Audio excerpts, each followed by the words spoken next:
IPLचा fever सध्या देशभर असतानाच दुसरीकडे या सामन्यांवर सट्टा लावणाऱ्या बुकींचे जाळेही सक्रिय झाले आहेत.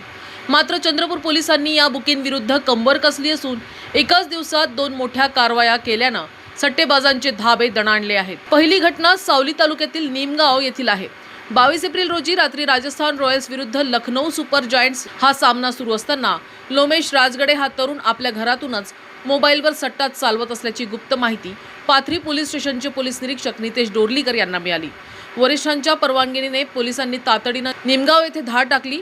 यावेळी आरोपी लोमेश हा एका मोबाईलवर मॅच पाहत, दुसऱ्यावर CREX ॲप्लिकेशन वापरून आणि तिसऱ्या मोबाईलवरून फोनवर बोलत सट्ट्याची खायवाडी करताना रंगेहात पकडला गेला.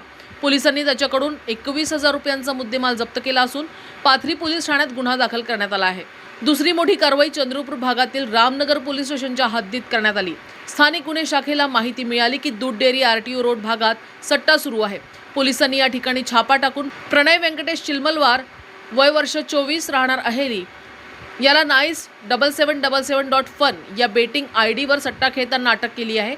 या प्रकरणात अहेरी येथील इरफान खान याने बेटिंग ID पुरवल्याचे समोर आले आहे. पोलिसांनी या दोघांविरुद्ध महाराष्ट्र जुगार प्रतिबंधक कायदा आणि भारतीय न्याय संहितेचे कलम 49 अन्वये गुन्हा नोंदवला आहे. ही संपूर्ण कारवाई पोलीस अधीक्षक मुमक्का सुदर्शन, अप्पर पोलीस अधीक्षक ईश्वर कातकडे यांच्या मार्गदर्शनाखाली स्थानिक गुन्हे शाखेचे पोलीस निरीक्षक अमोल काचोरे, PSI विनोद भुर्ले, सुनील गौरकार, पाथरी पोलीस स्टेशनचे पोलीस निरीक्षक नितेश डोरलीकर आणि त्यांच्या टीमने यशस्वीरित्या पार पाडली.